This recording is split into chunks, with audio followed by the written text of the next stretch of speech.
علامہ فضل حق خیر آبادی نے انگریزوں کے فتنے کو ختم کرنے کے لیے قدم آگے بڑھایا، اور تاریخ یہ بتا رہی ہے، اٹھا کر کے آپ کتابیں دیکھیے، اپنوں کی بھی دیکھیے، غیروں کی بھی تاریخ کی کتابیں دیکھیے، تو آپ کو معلوم ہوگا دہلی کی سرزمین پر شاہ جہانی مسجد، جسے جامع مسجد کہا جاتا ہے، اسی مسجد میں ہے علامہ فضل حق خیر آبادی اور ان کے رفقائے کار نے مولوی اسماعیل دہلوی کو بلایا اور کہا تم نے کتاب لکھی ہے تقویۃ الایمان، جس کتاب میں تم نے رسول پاک کی شان میں منہ بھر کر کے تم نے توہین کی ہے، اپنی اس کتاب کو تم جلا دو، اپنی اس کتاب کی تحریروں سے توبہ کر لو، اس میں تم نے رسول پاک کی شان میں گستاخی کیا ہے، اولیاء کرام کی شان میں تم نے گستاخیاں کی ہیں، تم ان گستاخیوں سے توبہ کرو۔ مسٹر ابوالکلام آزاد اپنی کتاب آزاد کی کہانی آزاد کی زبانی میں یہ واقعہ تفصیل سے لکھتے ہوئے بتاتے ہیں کہ جس وقت مجاہد آزادی علامہ فضل حق خیر آبادی نے دہلی کی جامع مسجد میں مولوی اسماعیل دہلوی بانی وہابیت کو بلایا اور وہاں گھیر گھیر کر کے اس سے مناظرہ کرنے کے لیے کہا اور اس پر طرح طرح کے اعتراضات قائم کیے، مولوی اسماعیل دہلوی بانی وہابیت سے ایک سوال کا جواب نہیں بن سکا۔ بالآخر علماء ہندوستان نے مولوی اسماعیل دہلوی کو جامع مسجد سے نکال کر کے باہر کیا۔ اس کا مطلب ہے بدعقیدوں کو مسجد سے نکالنے کا کام یہ صرف بریلی کے احمد رضا نے نہیں کیا ہے، یہ تو ہمارے اسلاف نے کیا ہے، اور ہمارے اسلاف نے اور نہیں کیا ہے، یہ تو میرے مصطفیٰ کی سنت ہے کہ میرے مصطفیٰ نے مسجد نبوی سے اپنے دشمنوں کو ایک ایک کر کے نکال کے باہر فرما دیا تھا۔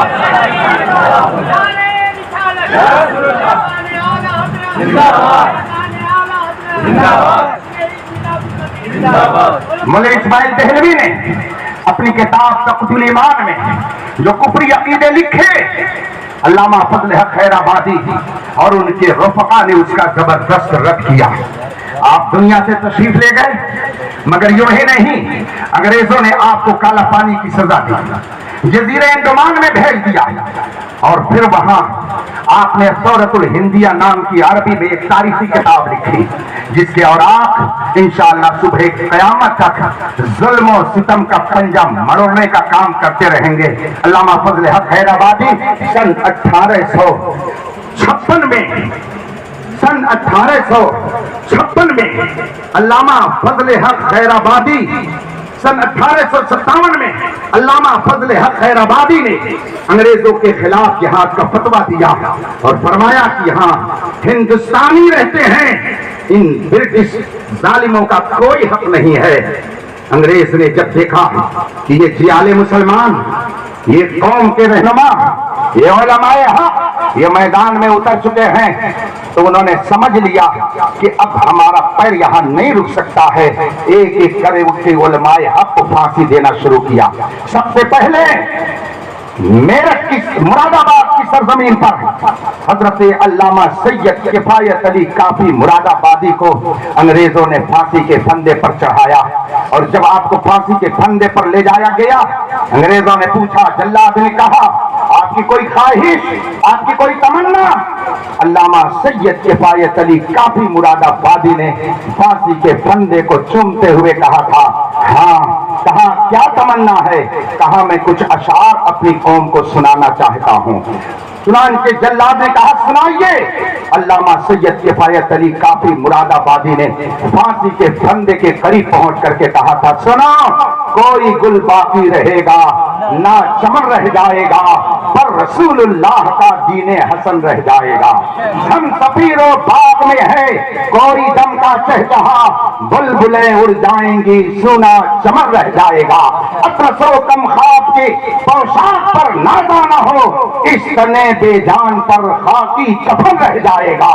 یہ علامہ فضل حق خیر آبادی کے وہ مضبوط سپاہی اور مجاہد تھے جنہوں نے انگریزوں کی آنکھوں میں آنکھیں ڈال کر کے ان سے بات کی۔ تاریخ گواہ ہے علماء حق نے کبھی اپنے ضمیر و ظرف کا سودا نہیں کیا، کبھی قوم کا سودا نہیں کیا، کبھی دین کا سودا نہیں کیا، بلکہ وہ حسینی کردار ادا کرتے رہے اور امت مسلمہ کے ایمان کی حفاظت فرماتے رہے۔ علامہ فضل حق خیر آبادی کا سن 1863 میں جزیرے انڈمان میں انتقال ہوا. انگریزوں نے انہیں کالا پانی کی سزا دی. وہ تو دنیا سے چلے گئے مگر رب کا انتظام دیکھیے. اس نے ہندوستان کو بے سہارا نہیں چھوڑا. رب کی رحمت نے ہندوستانیوں کو بے سہارا نہیں چھوڑا.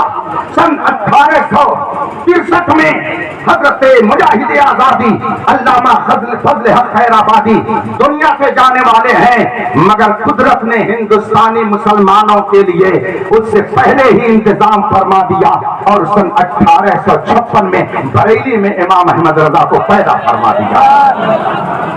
سیدنا امام احمد رضا سن 1856 میں بریلی میں پیدا ہوئے. 1272 ہجری تھی.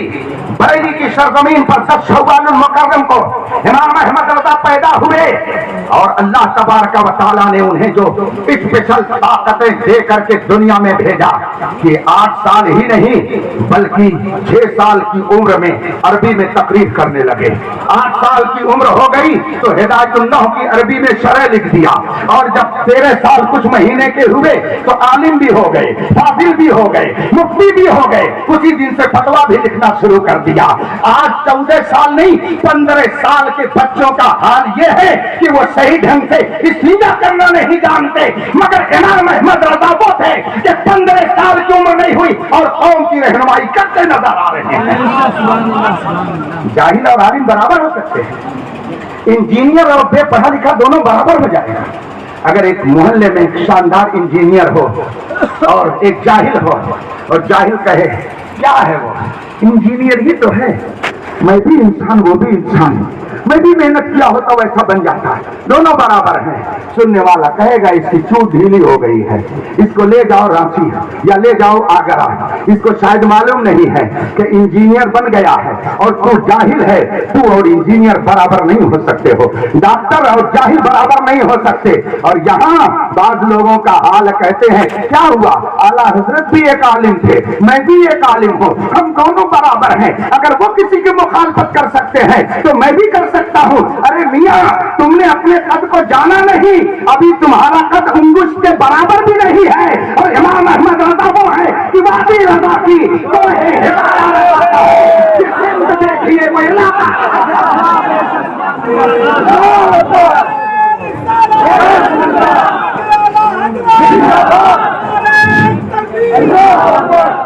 جو لوگ اس طرح کی باتیں کرتے ہیں انہیں اپنے فکر و شعور کی ہدایت کے لیے رب سے دعا کرنی چاہیے. الحمدللہ ہم اپنے بزرگوں کے نقش قدم پر چلتے ہیں. اعلیٰ حضرت کی یہی تعلیم ہے تیرے غلاموں کا نقش قدم ہے راہ خدا, وہ کیا بہک سکے جو یہ سراغ لے کے چلے. تم ذرا اعلیٰ حضرت کی طرح کسی شاگرد کو تو پیدا کر دو. تم تو پیدا کرتے ہو تو آوارہ شاگرد, تم تو پیدا کرتے ہو لاخیرہ شاگرد, تم پیدا کرتے ہو جاہل شاگرد, تم پیدا کرتے ہو اپنی جیسا بےہودہ. اور امام احمد رضا نے پیدا کیا تو پوری دنیا کہہ اٹھی, پوری دنیا نے پکار کر کے یہ کہا ڈال دی قلب میں حضرت مصطفیٰ سیدی اعلیٰ حضرت پہ لاکھ سلام. دنیا نے کہہ دیا, پکار کر کے کہہ دیا. یہ بج رہا ہے علم کا جو ساز دوستوں, یہ بھی اسی جرس کی ہے آواز دوست. تم پیدا کرتے ہو تو لاخیرہ بنتے ہیں. ابھی چند دن پہلے مجھے معلوم ہوا کہ ایک فارغ التحصیل ایک ادارے کا, نام لینے کی ضرورت نہیں ہے, سمجھنے والے سمجھتے ہیں, فارغ التحصیل ایک ادارے, مجھے سب تکلیف ہوتی ہے جب میں اس کا تصور کر لیتا ہوں. ایک ادارے میں وہ منصب شیخ الحدیث پڑھا چکا تھا, بخاری شریف پڑھا چکا تھا, شیخ الحدیث رہ چکا تھا, مگر دنیا نے اس کو ایسا گھیرا, لوگوں نے اس کو دنیا کا ایسا نشہ پلایا کہ وہ ایک جگہ گیا اور کچھ دن کے بعد پینٹ شرٹ میں آیا اور اس کے بعد میں کلین شیو ہو گیا. معاذ اللہ رب العالمین. تم پیدا کرتے ہو شاگرد تو دنیا میں جا کر کے آوارہ بنتے ہیں. میرا رضا پیدا کرتا تھا تو مبلغ اسلام بنتا تھا, میرا رضا پیدا کرتا تھا تو شد الشریعہ بنتا تھا, میرے رضا